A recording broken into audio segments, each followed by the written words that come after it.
क्या आप लोगों को 2025 के अंदर एसआईपी में इन्वेस्ट करना चाहिए या फिर नहीं करना चाहिए, और वो किन लोगों के लिए फ़ायदे का सौदा होगा और नुकसान का सौदा होगा। इन्हीं चीज़ों पर बात करेंगे इस वीडियो के अंदर और जानेंगे कि आखिर एसआईपी है क्या और ये काम कैसे करती है और कम इन्वेस्टमेंट के बावजूद भी ये आपको हाई रिटर्न कैसे देती है। तो सबसे पहले समझते हैं आखिर एसआईपी है क्या।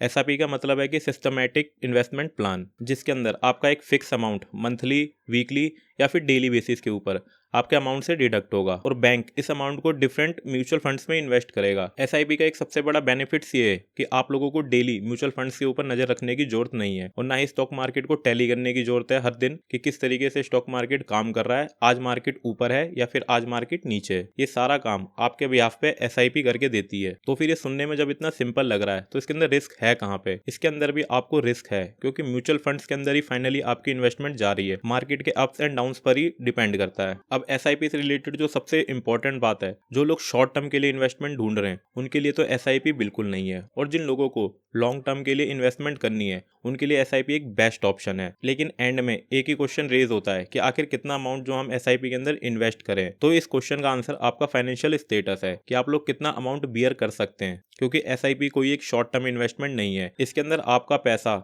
कई सालों के लिए ब्लॉक रहेगा, लाइक 3 ईयर्स, 5 ईयर्स या फिर 8 ईयर्स, और उससे भी ज़्यादा हो सकता है जैसे जैसा आपका प्लान रहेगा। बट रिटर्न्स की बात करें तो इसमें कोई डाउट नहीं है कि एसआईपी आपको एक हैवी रिटर्न अमाउंट पे करता है, बट वो भी उस टाइम की मार्केट वैल्यू के हिसाब से ही करता है। इन केस जिस टाइम आप अपनी एसआईपी कैश करवा रहे हो या फिर मान लीजिए आप अपने जो म्यूचुअल फंड्स आपने ले रखे हैं उनको सेल कर रहे हो और मार्केट उस टाइम क्राइसिस पे है या फिर इन्फ्लेशन पे है, तो उस टाइम की वैल्यू यकीनन लो होगी। चलिए इस बात को ऐसे समझिए कि मानिए आपने 1 लाख की एसआईपी करवा रखी है, सबसे लीस्ट अमाउंट की बात कर रहा हूँ, और 5 साल का टेन्योर पीरियड है आपका।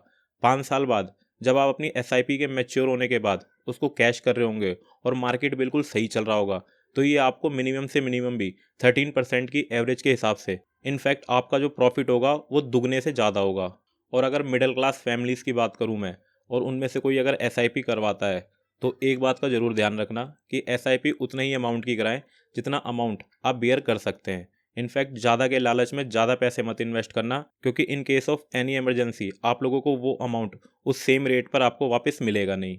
तो यकीनन देखा जाए तो एसआईपी बेस्ट ऑप्शन है, और खासकर उन लोगों के लिए जो लोग लॉन्ग टर्म इन्वेस्टमेंट के लिए सोच रहे हैं। अगर आप लोग 2 से 3 हज़ार रुपये मंथली इजीली बेयर कर सकते हैं तो आप लोगों को एसआईपी की तरफ जाना चाहिए। बट एसआईपी ले किसकी? आजकल डिफरेंट ऐप्स भी है और बैंक्स भी है, तो जहां से आपको सही लगे आप वहां से एसआईपी ले सकते हैं, क्योंकि ये म्यूचुअल फंड में ही इन्वेस्ट करती है फाइनली। तो आप लोगों के जो रिस्क है वो is equal to mutual funds के रिस्क के हिसाब से ही है। तो वीडियो को एंड करते हैं और लास्ट में बस यही कहना चाहूंगा कि आप लोग अगर लॉन्ग टर्म इन्वेस्टमेंट के लिए एफडी से बढ़िया ऑल्टरनेटिव ढूंढ रहे हैं तो एसआईपी सबसे बेस्ट ऑप्शन है। मिनिमम आप 3 से 5 साल के पीरियड के लिए इसके अंदर अपनी इन्वेस्टमेंट कर सकते हैं और ये आपको हाई रिटर्न देगी। और ये बात भी नहीं है कि एसआईपी मैच्योर होने के बाद आप उसे कंटिन्यू नहीं कर सकते हैं, आप एसआईपी को आगे और टाइम के लिए भी कंटिन्यू भी कर सकते हैं। बट जो लोग शॉर्ट टर्म इन्वेस्टमेंट के लिए सोच रहे हैं तो वो एसआईपी में ना इन्वेस्ट करें। एसआईपी में यकीनन आप लोगों को बेनिफिट्स है, और अगर वीडियो इन्फॉर्मेटिव लगा हो तो चैनल को सब्सक्राइब और वीडियो को लाइक जरूर करें।